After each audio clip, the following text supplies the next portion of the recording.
for which there are many forums to talk about the end result, the tool, how well it works, and so on.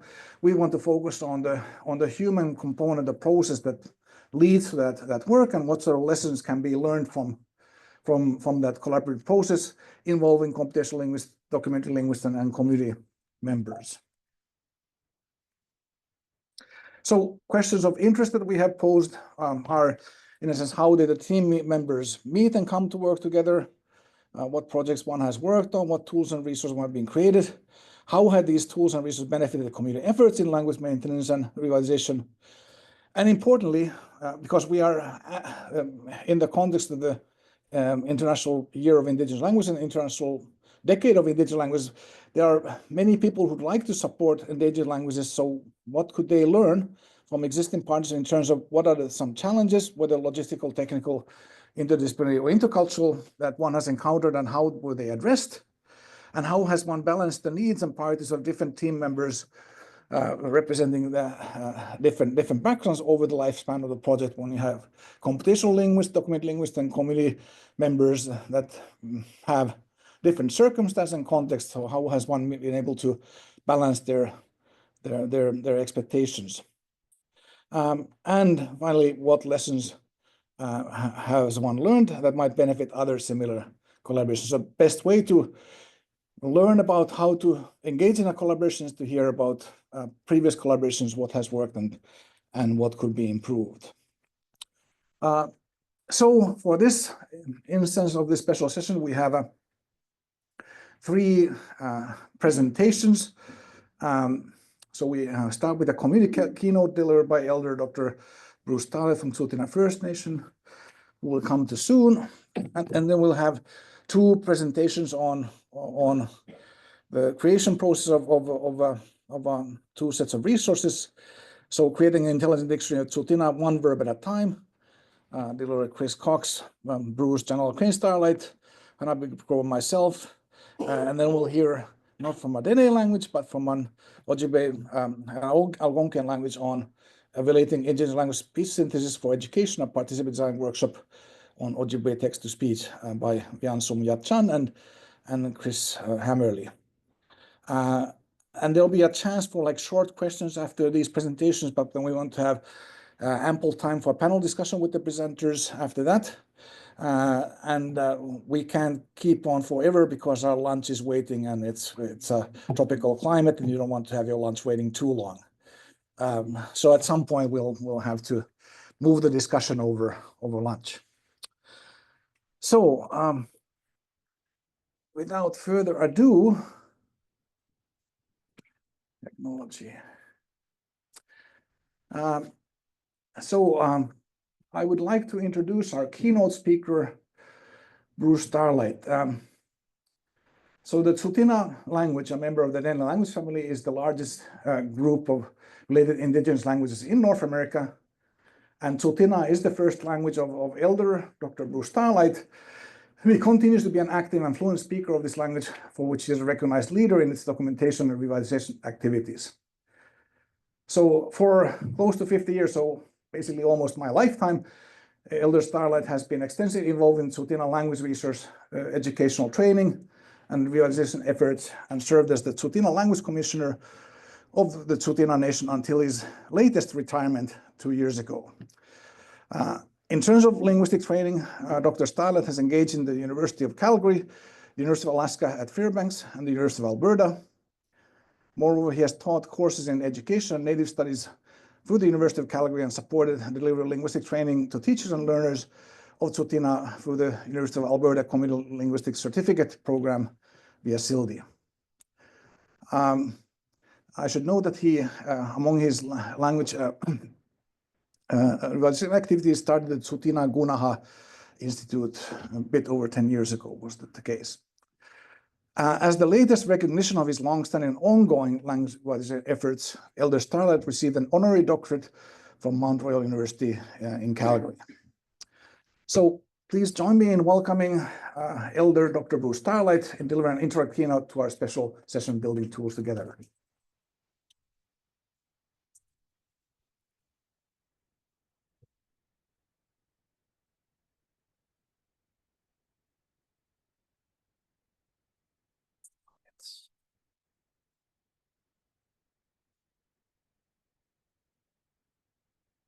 Oganas ada. Size kıtan geçleşe sot ina işte ade fietana şaka kutsak. Ikuse nekunaha sulata kumisat ya ade dini hekunaha wusa misila anayat sakulata. So it's an honor to be here, but I'm not going to use all those fancy words that you heard the past speaker.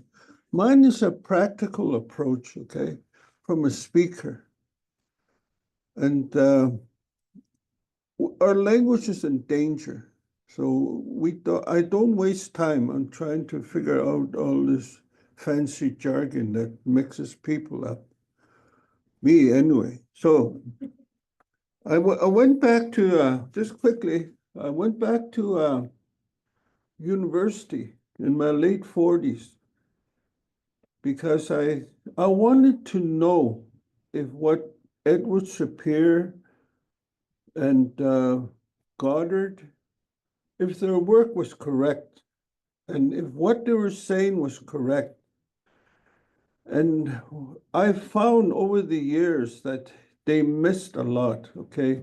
One of the things that they did is they used Navajo as a language that's similar to Tsuut'ina. Maybe the old Navajo, 1919, maybe at that time. But Navajo has really changed.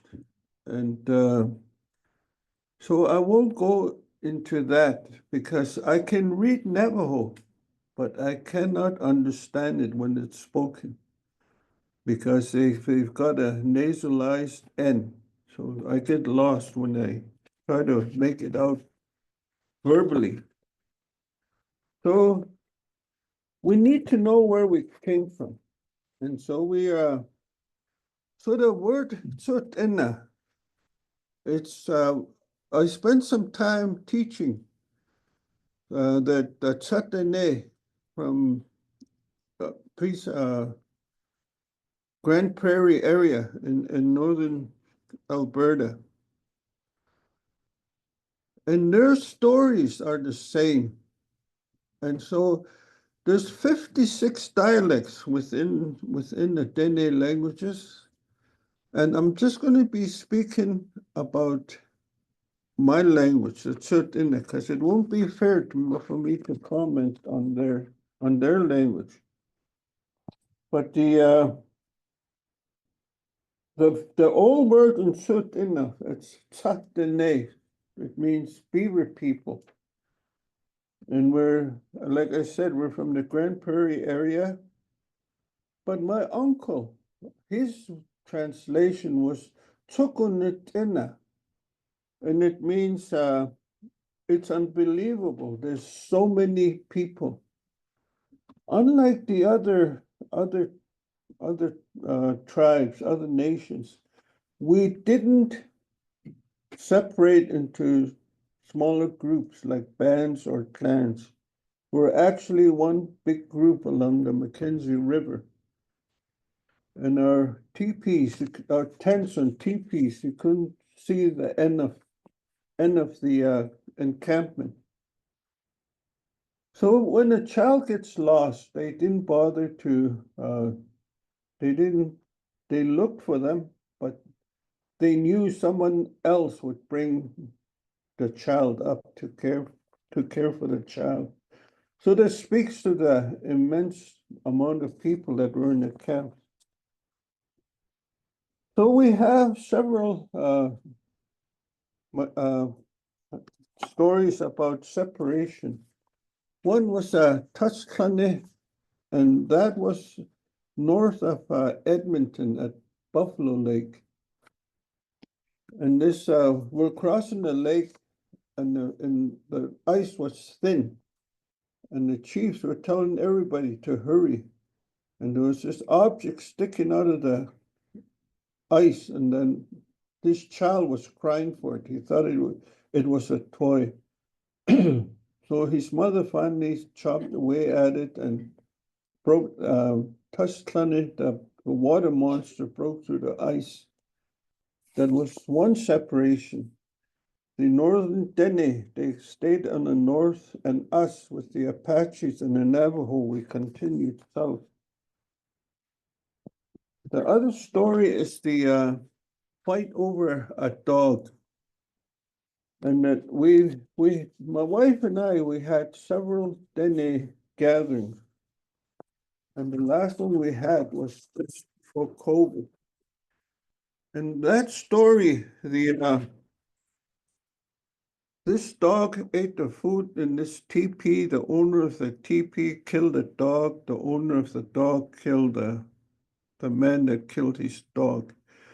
So they had a big war amongst each other. And then in the afternoon, they decided to quit fighting. And then they made two long lines, and then they cursed each other that we're not going to see each other till end times. And so that was the second one that we know of. And the Hickory Apache, they have exactly the same story. And I think we're the only ones, the Dene people, know why we separated in so many different times. And so the other thing that and then all the Dene people from Alaska, below the tree line, northern Saskatchewan, Alberta, Manitoba, BC, it's all Dene. We're the most numerous people in North America. Well, there's almost 1 million of us, and of that number, the Navajo are 375,000 or more. And then so we, and then the Hickory will tell you in Lake Chama, near Dulce, New Mexico, there's a lake, that Lake Chama, at the end, on the rock, you can see the same story of that dog. And the person that told that story, his name was Wainwright Velarde. And he stood up when I told that story, and he had tears in his eyes, and he said, I thought I'll never hear that story again. So that is, and another story is the migration through the mountains in BC. This child got lost, and his mom looked for the child and her parents told her, just keep going, somebody will bring the child up. She said, no, I'm going to go back for it. So in that picture, you see that stick in the middle. The Dene people, that Tsuut'ina, we have this one, and the Dene people, beside their fire, they all have some sort of stick. But this is the one that we use. So when we finish using a campsite, we put that stick in the middle to signify that, to tell that the girl that lost her son said, I'll put this stick in the middle of the fire so you know that I'm still alive and you can keep looking for me. So why do you tell the history? Because in Tsuut'ina, we call them regular verbs and irregular verbs. So the irregular verbs go back to the Dene, the old Dene language. And when I was doing Sapir, it took me 3 years to finish Sapir's work. There was 10 pages that no one could translate. So 10 pages, just leftover vocabulary. And then now the stories of war, the survival words are leaving our vocabulary.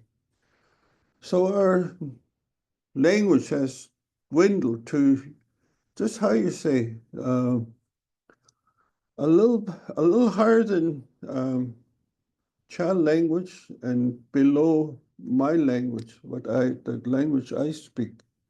So I guess you call it Haitsutin. And so that's what I've got. Chris and I, Dr. He's hiding here. I told him to hide away. He's my student. I taught a session in the University of Alberta one winter. And those two of them, there's three of them, him and a young lady from Russia and a Mandarin, Chinese, there's three of them. They were the ones that, got real good marks. And he kept on, using the language, and he got a Governor General's Award in linguistics the first time ever. So I taught him a lot, but there's still the part that the holiness of the language. Our languages are holy for those who are here from the indigenous communities. They're holy. God gave them to us to use to communicate. And this old lady, her name is Hilda Bicro. That's what she said. She said, don't fight over the language, because the language is holy.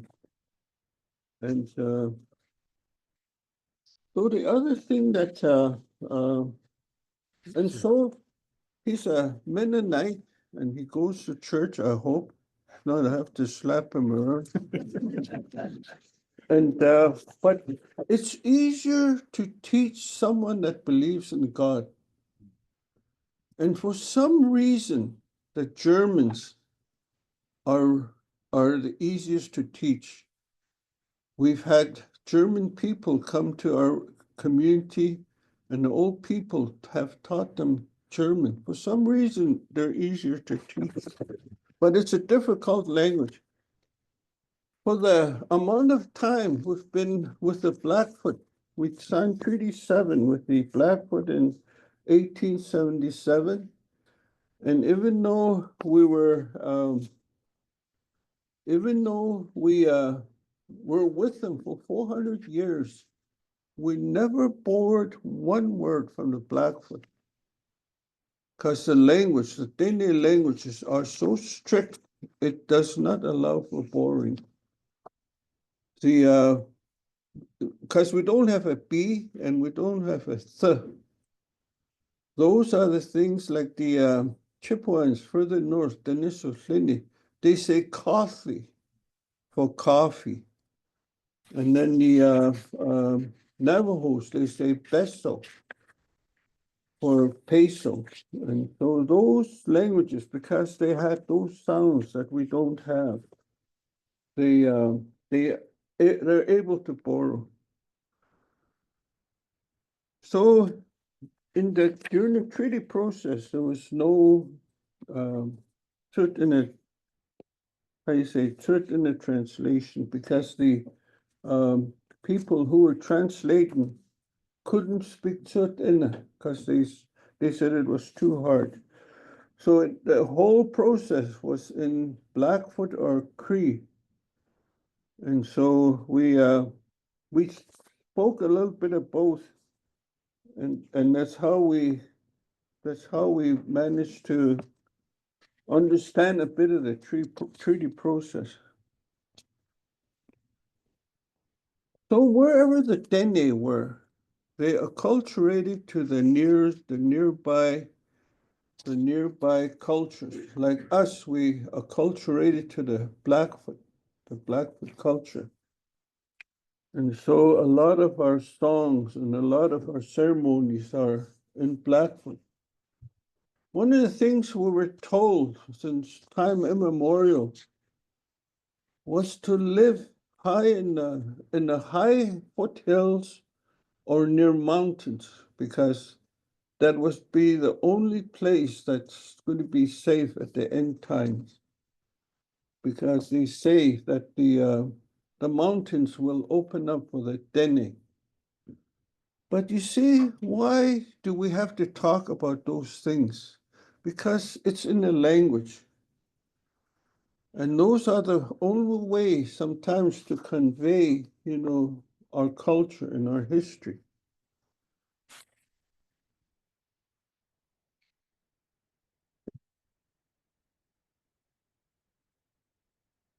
So our language is considered dead because there's less than 100 speakers. And so over the winter, we lost some speakers.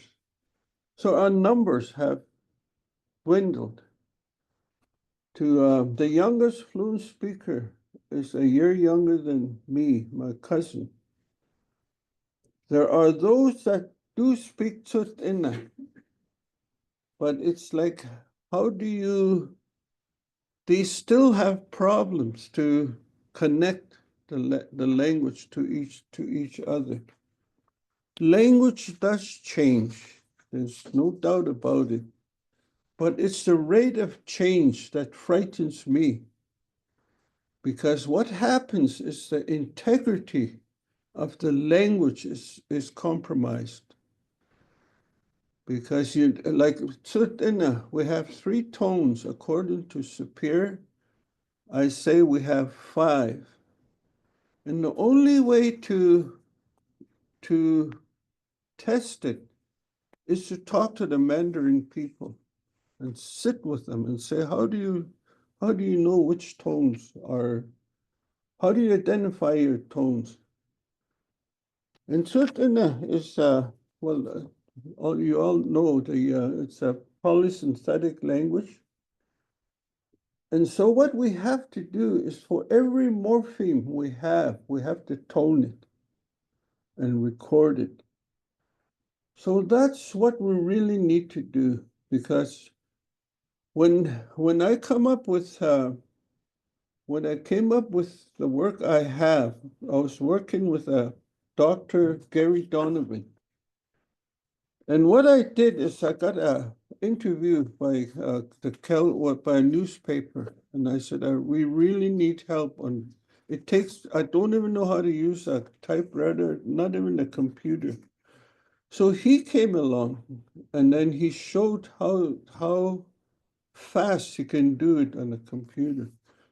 So we worked together for 30 years, and then Chris came along, and he was faster than him. And as I was talking, he would tone the language. So that was with Chris. And then I met this fine gentleman from University of Alberta. I don't know if he's that, but I'll say that anyway. So we got together and we developed a proposal, and we got the grant, but still we got a lot of work to do, a lot of identification of our verb phrases. See, what happens, linguists came along and they say, this verb is this, it means this.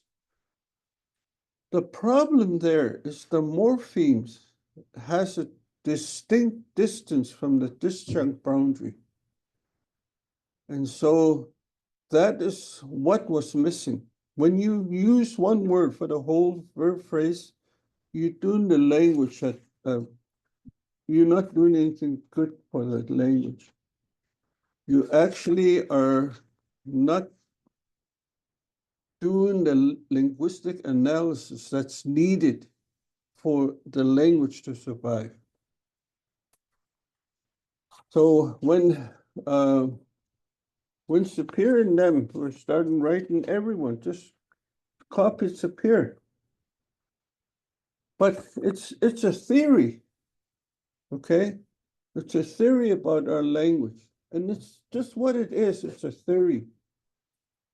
It's not me as a speaker. It's not what I understand the language to be. So it's systematic. And the thing about Superior and everyone that wrote papers about our people, They never mentioned spirituality. They never identified that there was child language, there was women's language, there was a language of prayer. They just said, okay, this is Tsuut'ina. And then they didn't delve into the real meaning of the language. Because of the colonial mindset that we didn't know anything. What did they call Tsuut'ina? Cackling of hens, they call it. And so that was that was how they thought of the language, and that's what they wrote. And so some of the why do I talk about the language the way I do? Because we need it. Like the child language. When I was learning Tsuut'ina, I didn't learn I didn't learn the handle verb structure that's unique to the Dene languages. I didn't learn that. It was just na. For here, I have something in hand. Na. Klana, give it to him. Give it to me. So it's that makes our language so how do you say, so rich. And we've identified 5, Chris and I right now, and we've also identified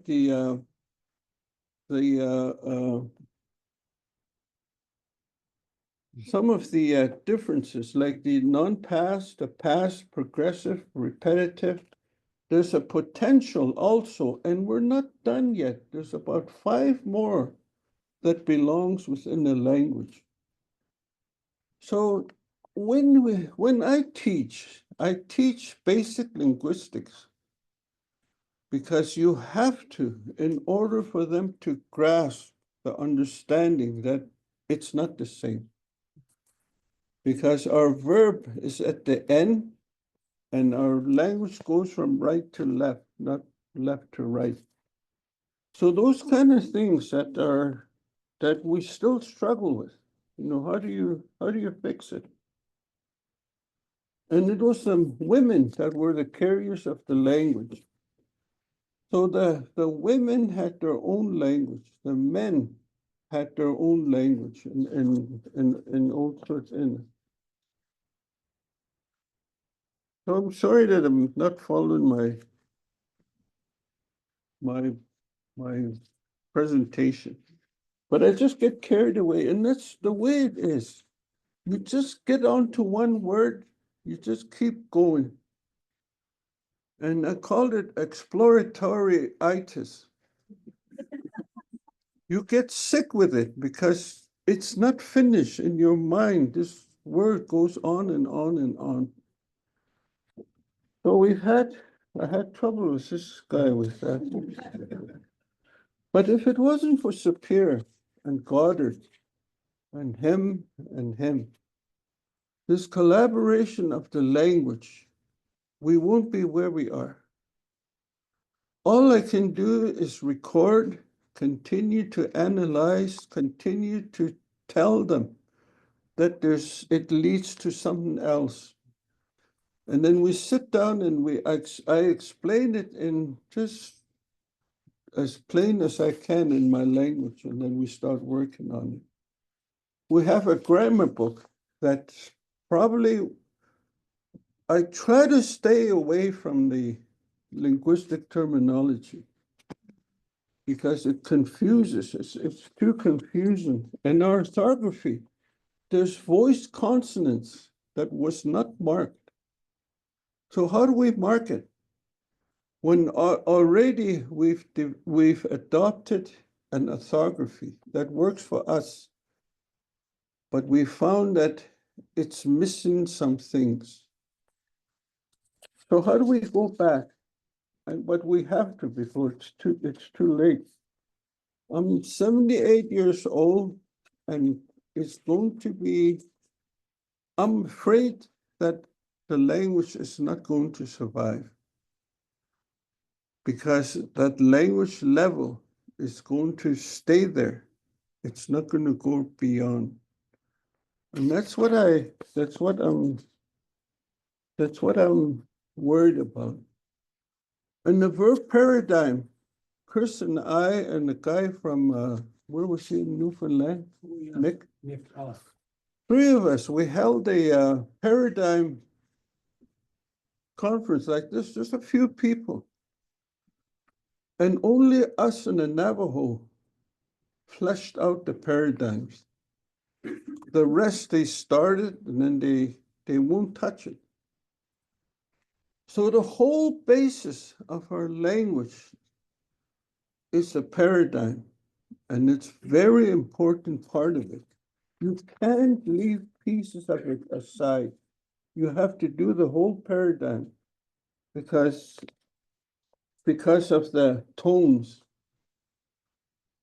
And so that's the how you say what we're talking about is what will really help our language is this voice recognition program. But at the same time, what we do need is we need to take all our morphemes and tone them, because all our languages are morpheme based, the building blocks. And we got to undo what the damage that linguists done to our language. We got to undo that first. And then fix it up the way we know it. And then from there, do all these things that you guys are so good at, just listening to the African languages. 56 dialects, and all of us have our own writing systems. And the Ojibwe, I was just talking to this, I forget your name, I'm old. I was just talking to him, and he said each Ojibwe group has their own writing system. So what if we're to the whole languages, indigenous languages, what if we took all the words that sounds, the phonology, took all the sounds that are the same and used that and speed up our recording. So it takes Chris and I, we do our work, then we got to get approval, then it's usable. We don't just go ahead and post what we know. We have to get our language committee to approve it. And then that way, we can go ahead and use it. And there's only two people that I depend on to bounce words off. And that's Keith Mini Horses and Reggie One Spot. There's only two left.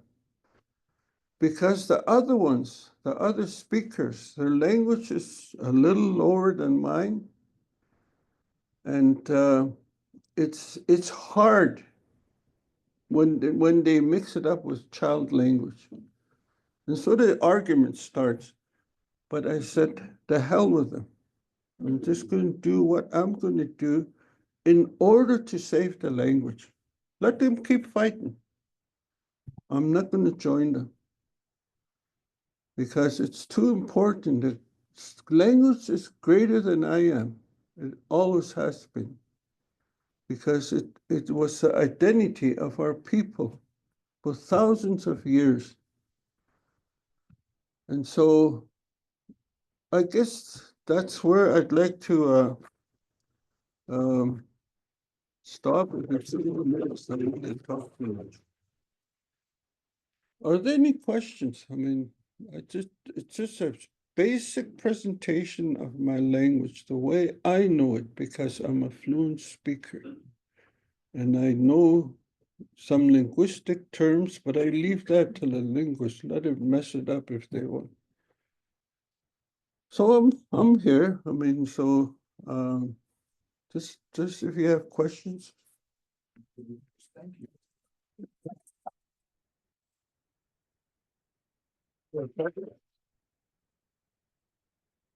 I was going to pray and sit in there, but I'll say a quick prayer.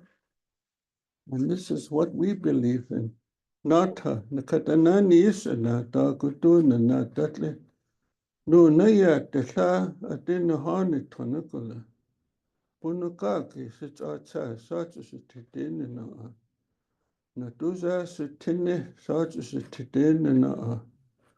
Sakua kaka sa tite din tasutana niya. Mikuna hatatus is tsekula. Hat ayin sen. Hat ayin iskat.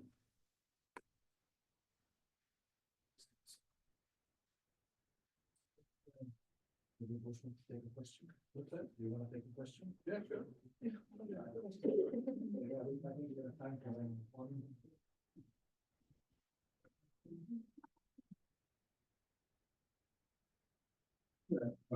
That was a great talk. Thank you for that. I wanted to ask for your particular language, in your community, what do you see as being the biggest bottleneck for revitalization? Like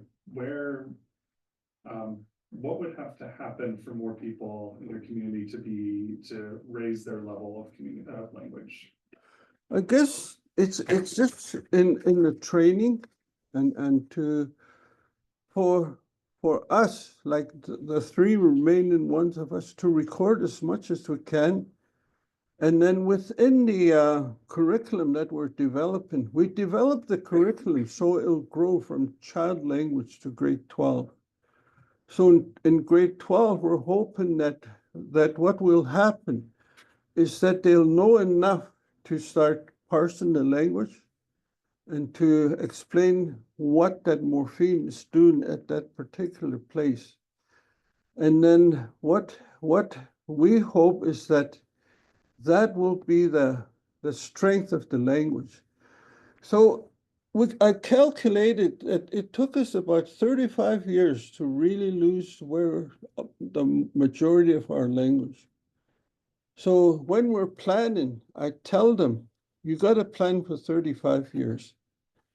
Because fluency is not going to jump out of the jack in the box tomorrow afternoon and you're going to be speaking because it's so rich and it has no format like English. There are some, maybe 10% of the language that follows the English format, but most of our action is at the end.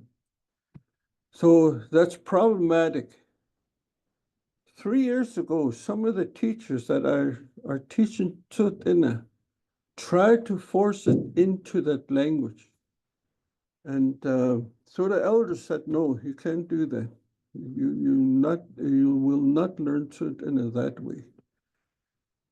So fortunately, I took French, and French is kind of like that. So take a language to the young people that does have that, your verb towards the end. Like islet lishe horse pinto horse, just like French, you see. So it's the way I'm hoping that we have time to fix up what we have already to bring them up to that higher level. And like I said, vocabulary is leaving our language, war, hunting, all those things that now what they're asking for is a Tim Hortons, the coffee. They're asking for that. It's not a problem. I often told a Navajo, you got how many cities within the Navajo Nation, towns? Why don't you have your McDonald's menu in Navajo? One way, but we haven't get there yet. So anything that will make it work.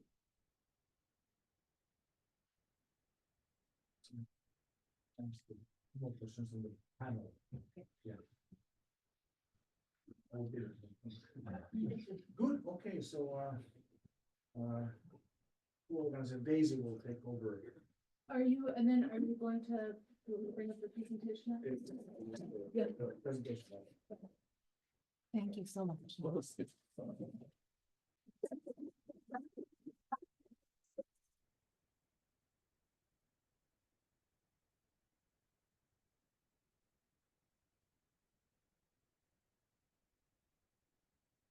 Is your presentation over?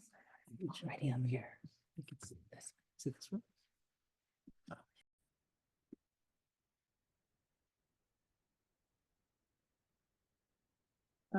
Datanastara, size te tsatsakwa kakata, or size Janelle Crane Starlight ata. Yeah, Tsutena Nation Gutsanastada. Tsutena Nation Language and Culture Executive Director. Dia Denisa Inagegwanis Kle. Yeah, my name is Janelle Crane Starlight. I'm from the Tsutena Nation. I'm the Tsutena Nation Language and Culture Executive Director. And I'm just thankful for this beautiful day today and here with you all. Yeah, presentation today and co-presenting along with my colleagues and Elder and Siaska Sisa, Dr. Elder Bruce for the prayer today as well. Our presentation today is creating an intelligent dictionary of Tsutena, one verb at a time.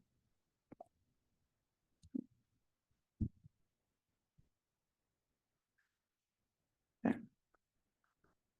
First off, I just want to acknowledge to Tsutena Nation and to Dr. Bruce Starlight, our Tsutena Gunaha linguist Chris Cox, our Language and Culture Committee, our Tsutena Gunaha Nasa staff, our Tsutena Language and Culture Portfolio Minor Chief Representatives, and then the University of Alberta, Jordan Latchler, Joshua Holden, Caroline, Lex, Ruben, Eddie, Andrew, Jolene, and Felipe.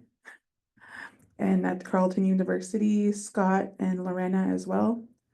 And then the 21st Century Network, Gary Donovan and Mika. Also, this work has been funded by our partnership grant with SSHRC, Social Sciences and Humanities Research Council of Canada. So just going off based off Dr. Bruce Starlight about Tsutena Nation and Tsutena Gunaha. Just a little bit. Tsutena Gunaha is Tsutena Nation is a Dene Nation and co-signatory to Treaty 7. And we're located there where I circled red around the map there. It's where we are located. And Tsutena Gunaha is the language of the Tsutena Nation and one of the only 2 Dene languages spoken on the Great Plains. And I say we're the only Dene speaking language within Treaty 7. And the 21 first language speakers of Tsutena today with an active and growing community of L2 language learners. So who we are at Tsutena Gunaha Nasa. Tsutena Gunaha Nasa was formerly known as Tsutena Gunaha Institute, and today it's known as Tsutena Gunaha Nasa Tsutena Language House, and is the language revitalization program of the Tsutena Nation, operating under the Tsutena Language and Culture Portfolio. And the program currently employs 25 staff members, including 14 language teachers and 13 administration staff, along with the support of our Language and Culture Committee, consisting of 7 first language speakers and elders. And additionally, 7 staff members are currently enrolled in their Bachelor of Education program at the University of Calgary. 14 staff members have graduated from the certificate in Indigenous Language Revitalization at the University of Victoria, while one graduated in Anthropology and Linguistics from Mount Royal University, and now pursuing Masters in Indigenous Language Revitalization at the University of Victoria as well. I also wanted to mention we have taken various trainings with the University of Alberta and Calgary as well, with their support in our partnership that we'll be sharing later on in the presentation. The Tsuut'ina Gunaha Nasa programming. So this is our framework here at our program. We have our revitalization program. That's who we are as a revitalization program. And then we have our documentation bubble, who is Chris and Bruce, who support us through orthography development, etc. And like the project we have today that we'll be presenting on. Our fluent language speakers, they're our key part of our framework. And then the well-being and Tsuut'ina Gunaha, that means like the healing practices and what we do for our language, like language and spirit. And then we have our governance, which is our language and culture committee, who we, as a program, report to and get advice on what we need to move forward and within our programming at Tsuut'ina Gunaha Nasa. And then through our programming as a revitalization program, we have our school language programming, which includes daycare and Head Start language programming as well. We have our resource development. We have our community language programming, admin workforce language programming, our community collaboration networking, our documentation development, proficiency development, our language and culture curriculum development of our own language act, and recently we have our new building, which is our Tsuut'ina language house. Yeah, and I just want to share that our programming is, we have quite extensive programming going on since it first started. Dr. Bruce Starlight started the program in 2008. And now we've grown into this immense programming where we have dedicated L2 language learners, and that most of us have started as, young mothers, as just graduate out of high school, and now are continually and dedicated and passionately, working towards our language revitalization. And it's, if it wasn't for Dr. Elder Bruce Starlight and our past speakers and their advocacy for our language, we wouldn't have been here where we are today for our programming to succeed and, the success where we've come from this far. Also too, and we'll touch later in our presentation, is the what are we as L2 language learners? How do we grow proficient in our language learning as adult language learners too, right? That's really important, and it is training. What Dr. Elder Bruce Starlight stated, and within our partnership, and we'll touch a little bit on it as well, is just the we need to, as myself, I consider as still a beginner intermediate learner. As myself, we have to sit with our L1 speakers, Chris, and our partnership with the University of Alberta, just to enhance our programming as how do we enhance our language learning. In our program, we developed a phonology course and a morphosyntax course. And we were just like asking question after question, how do we advance more? It's just asking questions, being engaged, being dedicated to our learning. So that's just one way of answering that question. How do we become more proficient? Is spending more time with our first language speakers and asking those questions and being fully immersed with our learning as well. So with that, I want to introduce our linguist, Dr. Christopher Cox, CSS. Thanks, Janelle. I'm just going to share a few quick slides here. I don't know, Daisy, how much time we have. Sorry. Oh, okay. So okay, there we go. Hey, there we go. Split it right down the middle. So again, I should say I'm not speaking on behalf of Tsuut'ina Nation here necessarily. These are just some thoughts that we all came up with together about this partnership that we've been engaged with for the last number of years. This is this 21st Century Tool for Indigenous Languages project, and I would recommend talking to Auntie about this before anyone else. Auntie's been the long-suffering lead of this project from University of Alberta for many years. We have lots to be thankful for there. This is a larger circumpolar network of both Indigenous and non-Indigenous partners that are working together to develop digital tools and resources that are supporting or aiming to support Indigenous language use in daily life.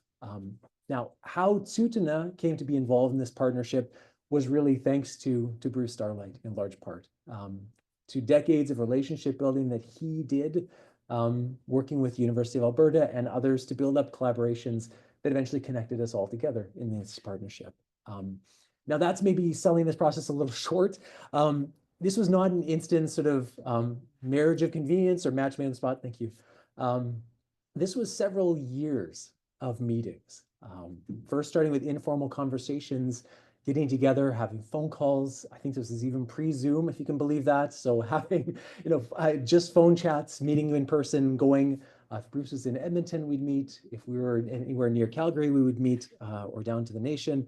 But just talking about what would it look like for us all to be working together on a project like this. One that be focused on developing tools and resources in partnership and under the leadership of people like Bruce and the communities involved.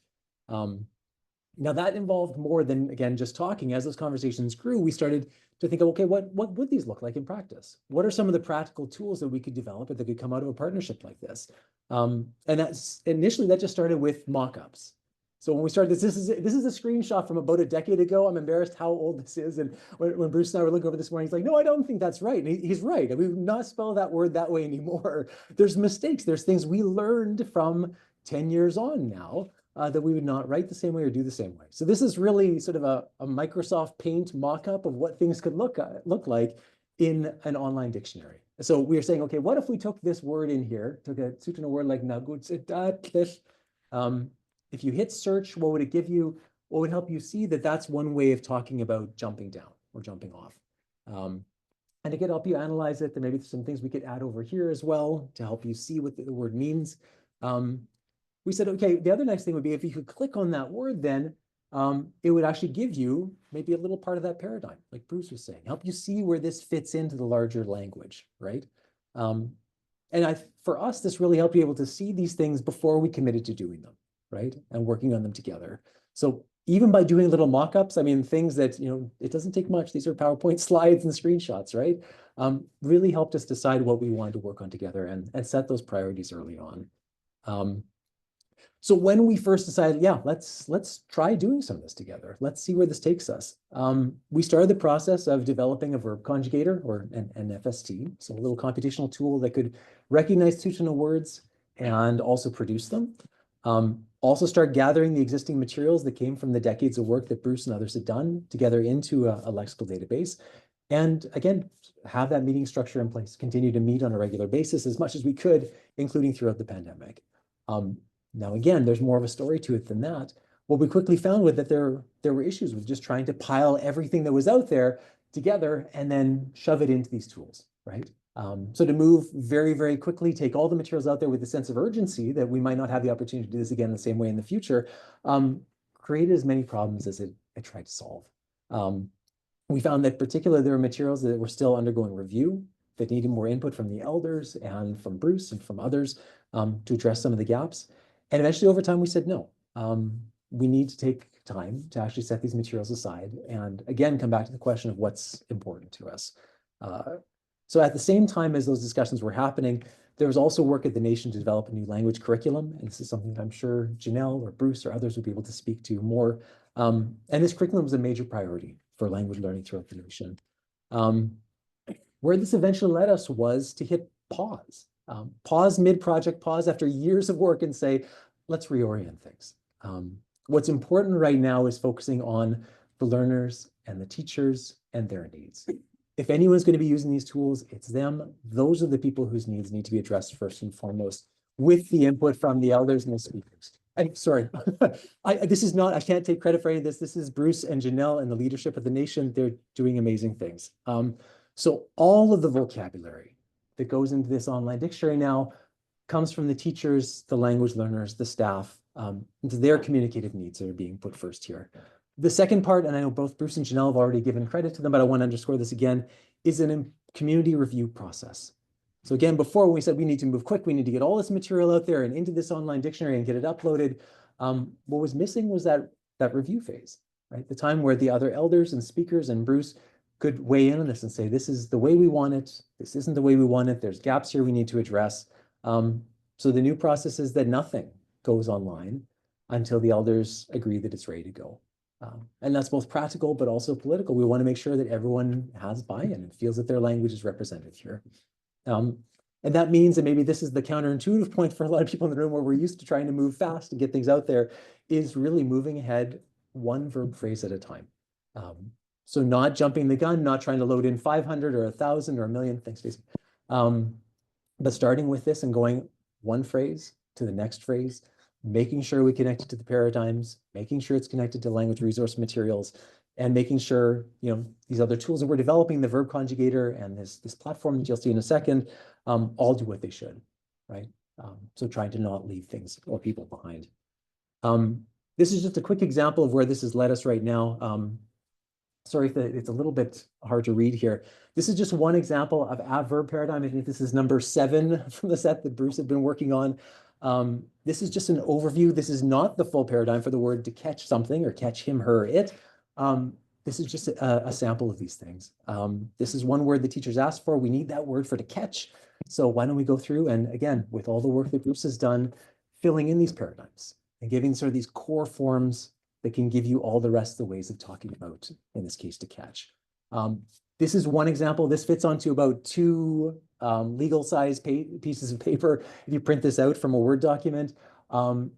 This is sort of tip of the iceberg. I think right now it's over 500 that you finished. I think it's about 1,000 pages of these paradigms that Bruce has done over the last number of months and recorded the audio. So again, I just want to highlight all this work. There's about 500 of these.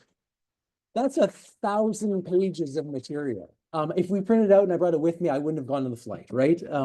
It would be like this thick. And Bruce has also recorded all of the audio for this.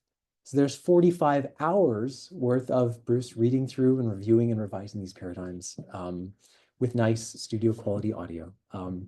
Now, where is this all leading us? We have both people and processes or tools, right? So we've tried to take care to connect, language learners and teachers to the people doing some of this language work, to the elders doing review, to this tech team, trying to make sure we have this pathway built and that it's stable and good to go. And we've also tried to build in opportunities for more teacher training along the way. So like Janelle mentioned a moment ago, having custom university courses delivered at the nation on Tsuut'ina Sounds or Tsuut'ina syntax, and also drawing on the support of the partnership grant to help support those teachers in terms of tuition, right? Now, I should mention too that right now we are actually bringing the first 25 of those verb paradigms forward to the Tsuut'ina Language Culture Committee for their approval. So this is still where we're at. So we won't be showing any live demos today until that material has been fully approved. But this is part of the process, right? This is what the website looks like, and it should hopefully, the link is covered up at the bottom there. There will be a version of this hopefully coming online once that approval process is there, but this is how it works. So I'll very quickly try to wrap things up here. Maybe there are a few things that we've learned in this process that would potentially be helpful for other people. I've just highlighted 3 here, though there's certainly others that my colleagues who mentioned. One is the importance of showing and telling. So particularly in the years we spent leading up to this project, it made a big difference to have those informal conversations, to meet someone for coffee or visit while you're in town and talk about what this could look like, but then moving on to ways of actually showing what we're talking about. Doing mock-ups, discussing these things, that's when the light bulb started to go on, I think. We all talk about what we'd like to see, how this should work, what features are important to us, even particularly while we're still discussing what this would turn into. The other thing we might suggest is for all of us to just expect change, right? I think every one of us in the project had some sort of change in staffing, change in positions, retirements, new staff coming on board, new directions for language programs, new curriculum being developed, and all that needing to spend time together to think about what the best way of moving ahead would be. And sometimes that meant not moving ahead and just hitting pause and being all right with waiting until things were stable and we could determine the way forward. That might seem counterintuitive, but I think that was actually a really good thing. Sorry, it's probably in the way again. The last thing that was useful for us was taking that slower, more deliberate approach. That meant that we had time to work on some of the paradigms, look at things that might have been left aside by previous linguistic research, and make sure that they're also part of this picture, right? So we don't continue perpetuating a narrow focus on only certain parts of the language. That means that the project takes time, but that's not necessarily a bad thing when that hopefully leads us to more consensus, more engagement, and I think a collective sense of accomplishment in what's being developed. Yeah, but now, yes, guys, thank you all. And just a couple quick references.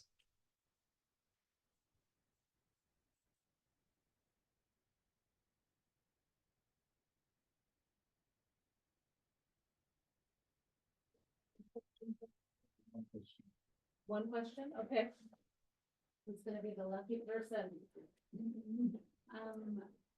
Thank you, that was amazing. I was kind of about the framework, that you showed for the language program, and the well-being in the language. I have a social work background, and so I always think about like the well-being that lives in our language and like how it impacts our health and well-being personally and in the community. And I'm just curious if you could share a little bit about like what wellness, what well-being programs kind of look like for the language program overall. Well, that's what the speaker. We have to go back to our language. Because English will not work because it's angry. Our languages are kind and loving languages. So how do you get them from playing those games all day that's angry? How do you get them back to our, to loving and caring? Our culture, colonialism, took all of it away. Even our designs, this is my design, and that's my identity. Only this design belongs to that man who started it. They even took that. So how do you reverse it? By planting a seed. We're hunters and gatherers, so I don't know how we're going to do it. So hunting and gathering is a calf being born, and how the calf grows along with the nurturing of the mother, the animal, and that's how we undo what we've been taught. Even our hair was important. So how do you tell a child who sees short hair all over the place that it's important that we have our hair? Because that's who we are. Our hair and our brains are tied together. So how do you break down colonial, bureaucratic, selfish, self-indulging culture? How do you take that apart? But together as indigenous people, we can start with doing that. And we will be well again. This when we're lower than the snake's belly, there's nowhere to go but up. And that's what we're going to do, all of it together. And so that's how I would answer you, because I've lived the language since I was little. The child language is used, goes the whole circle. And they use it, that child language on us elders again. When we learn our last days, goes the whole circle. That's why it's alive.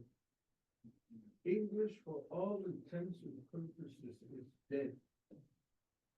It's go nowhere. You have to steal words from other countries. We haven't stolen anything. in our culture, we don't speak. So that's how I would answer it. It's there. You gotta make it work. But too bad, we're gonna use English, yeah.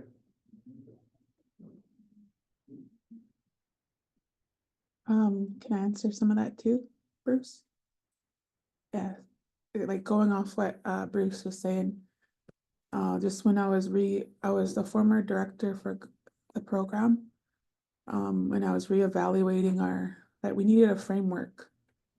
And the elders always said, "Sutina gunaha chadit the language is holy, sacred." And that's where that comes from when I was reevaluating that and the framework there. So language and culture is imperative to who we are as, Indigenous people. And it's important for us to connect to ceremony and natural law. And that's where that comes in. So I just wanted to add that as well.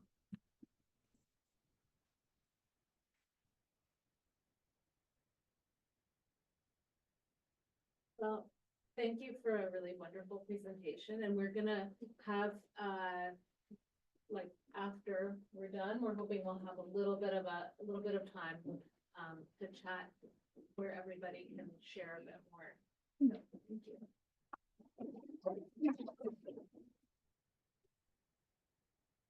This for education, and it's about a participatory design workshop on Ojibwe text-to-speech. And we have Vian Chan and Chris Hammerly presenting that work from UBC. Thank you. Thank you.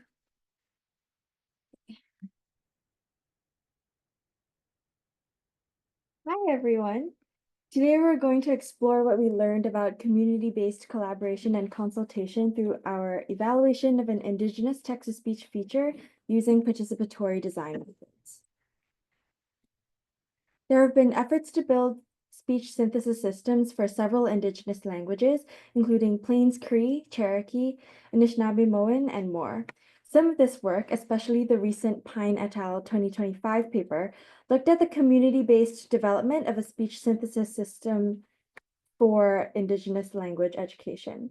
Today, we're going to build on that work and look at how TTS can be used by teachers and students of Ojibwe. And we also touch on lessons we learned throughout that can be applied more broadly to the evaluation of Indigenous EdTech tools.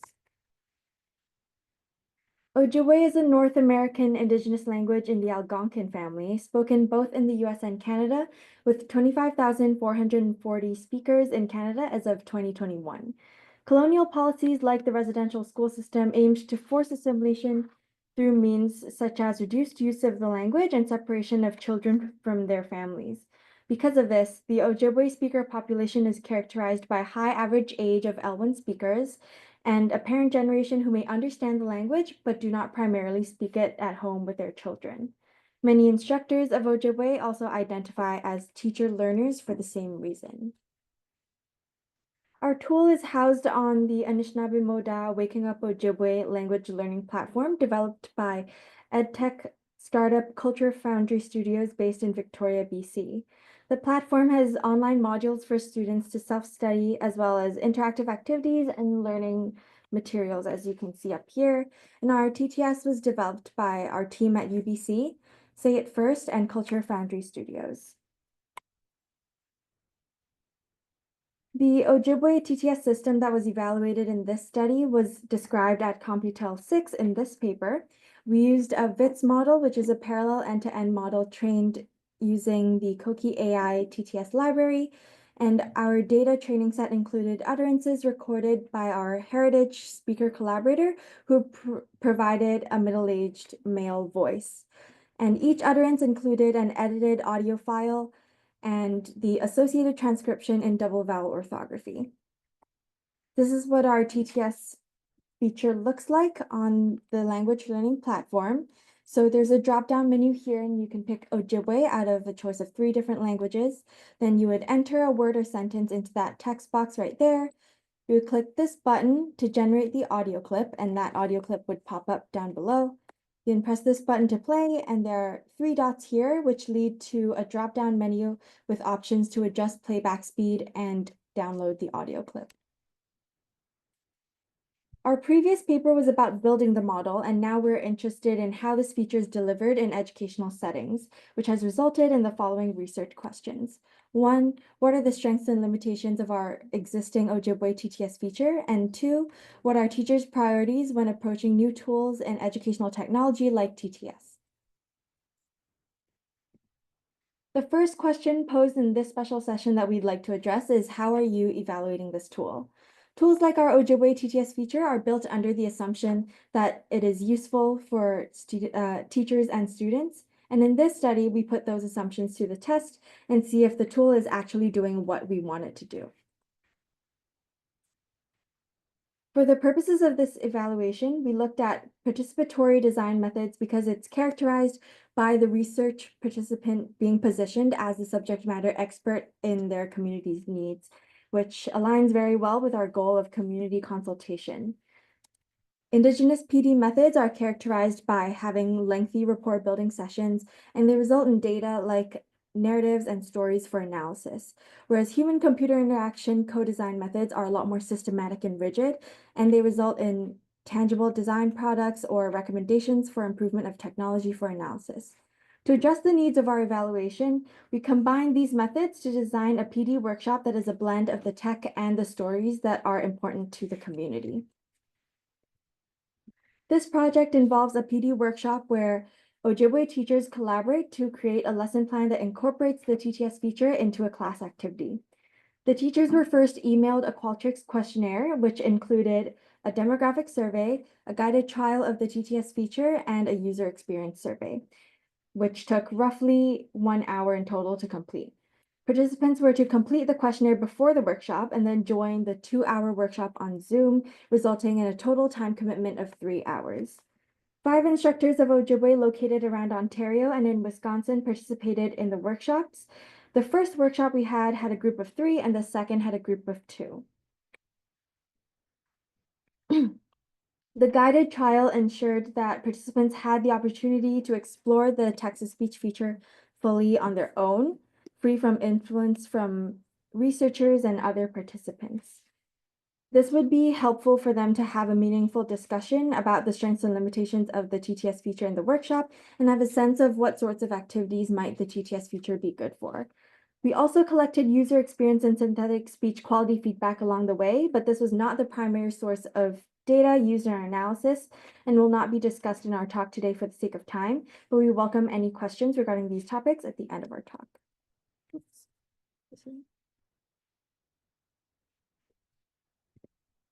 We set up the activity on Zoom whiteboard and had designated areas for each activity, moving from one area to the next throughout the workshop.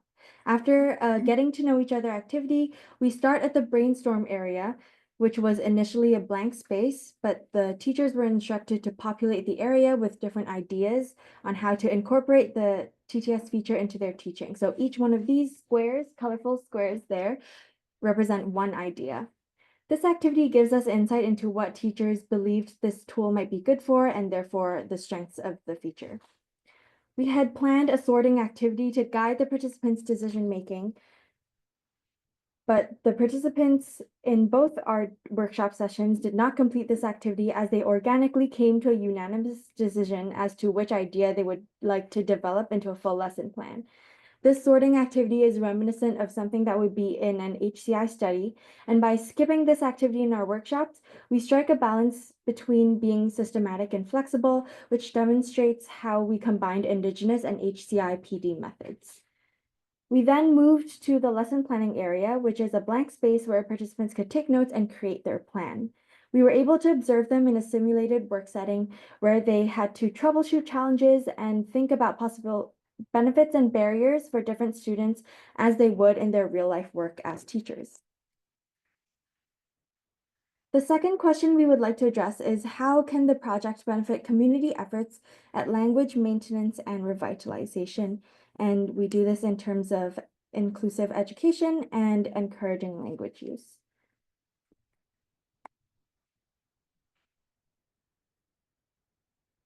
Being able to accommodate special needs, especially for students who struggle with reading and writing, is a huge priority for teachers, and this is done through the creation of multimodal learning materials and offering alternative assessment options. This priority comes through in the workshop products of both of our groups. In the lesson plan created in the second workshop, the teachers designed this flashcard creation activity in which students were to input terms from a vocabulary list into the text-to-speech feature. They would listen to the audio and practice their pronunciation until they felt comfortable with it, and they would record themselves reading the vocabulary word and use a flashcard software or a PowerPoint to put the word on one slide or side, and then the audio clip on the next, like so.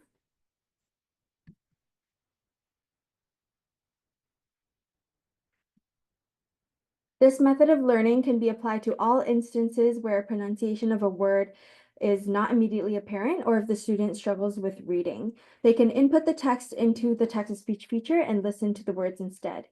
This flashcard activity results in a product that can be used for years to come, and the teachers also suggested that it could be an oral assessment option for students who cannot be assessed with written tests. Students would be graded on their pronunciation in their recordings on the flashcards, and because they're completing this activity in private and it isn't presented as a graded assessment, there would be less test anxiety for the students, which makes this a great assessment option for students struggling with anxiety as well. The teachers in the first workshop also opted for a multimodal activity in their lesson plan. They designed a make your own multimodal phrasebook activity in which students were to find new phrases in daily life and add the text to the phrasebook and embed the audio next to the text. The audio clip was to be downloaded from the TTS feature. The lesson plans from both workshops result in a tangible product that can be used for a long time and that can facilitate a habit of lifelong learning, which highlights the need for language learning to include both audio and visual modalities to accommodate literacy issues. Since many parents of young Ojibwe learners are unable to speak the language at home, students rely on their Ojibwe teachers at school for exposure to the language.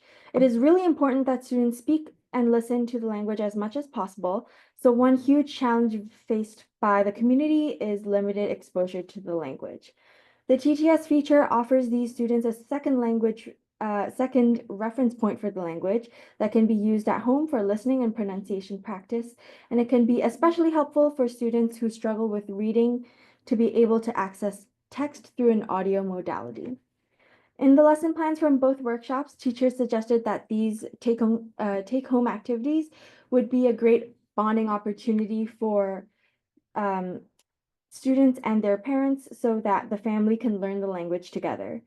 One teacher also reflected that some non-Ojibwe speaking teachers have asked them to teach them a couple of words in Ojibwe so that they could speak it with the students and encourage language use in different settings.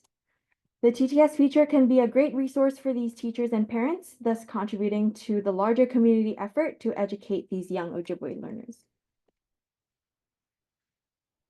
The third question we'd like to address is, what are some challenges you encountered and how did you address them?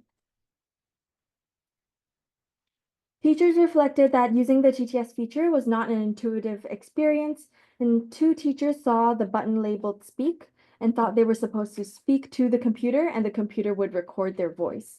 The developers intended the button as a command from the user to the computer, asking the computer to speak.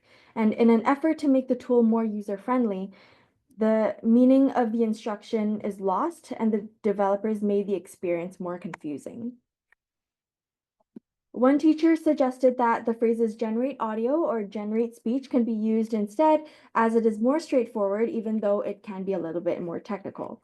Developers of EdTech tools should strike a balance between being user-friendly and having clear communication. Because of a general issue with literacy, students might struggle to input text into the TTS feature. One teacher reflected that these students need the words to be right in front of them in order for them to be able to type them out properly, and even then, these students often misspell these words. The TTS feature does not correct deviations from the standard orthography, so the audio generated from misspelled text might be inaccurate. There are also many dialects of Ojibwe that the TTS feature is not able to accommodate.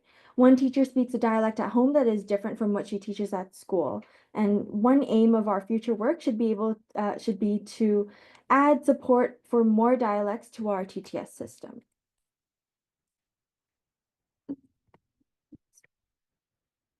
A new multilingual TTS system developed by our team allows for more flexibility in orthography, and moving forward, we can also integrate a spell check mechanism into the TTS input. The lack of voice representation in the current TTS feature is a limitation that can be resolved by training the model with different voices and offering these options on the feature. However, there are still questions regarding the ethics of using and immortalizing an individual's voice for the purpose of generating synthetic speech, and it isn't something that everyone is comfortable with. The new multilingual speech synthesis system generates synthetic speech faster and requires fewer samples to train.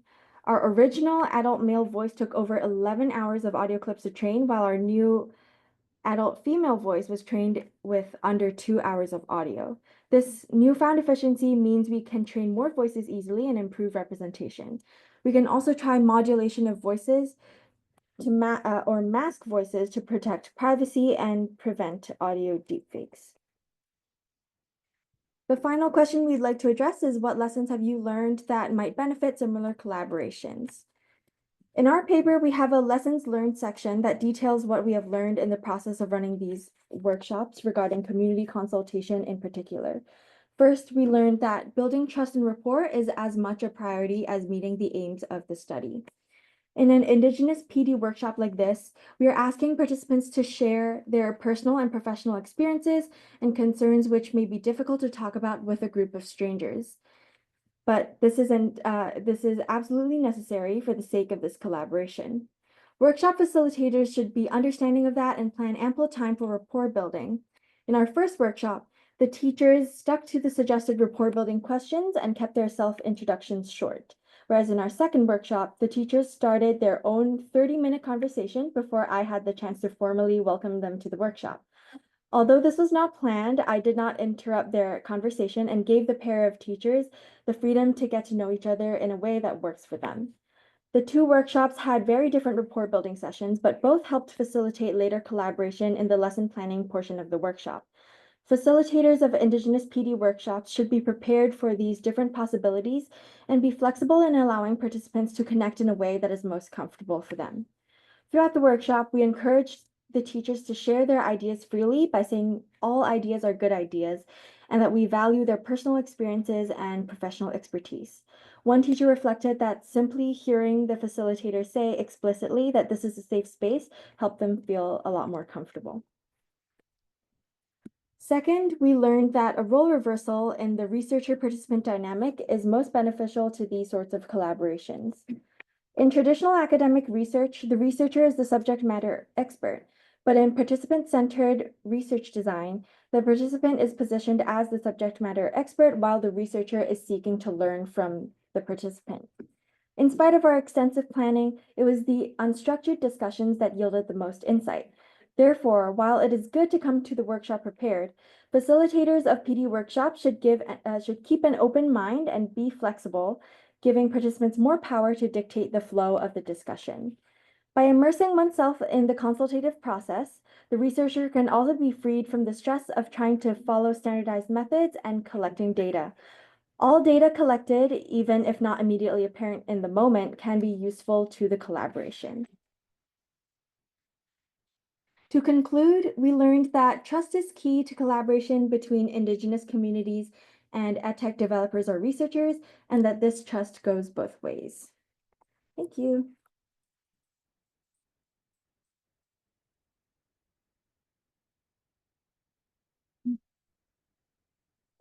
20 minutes until lunch.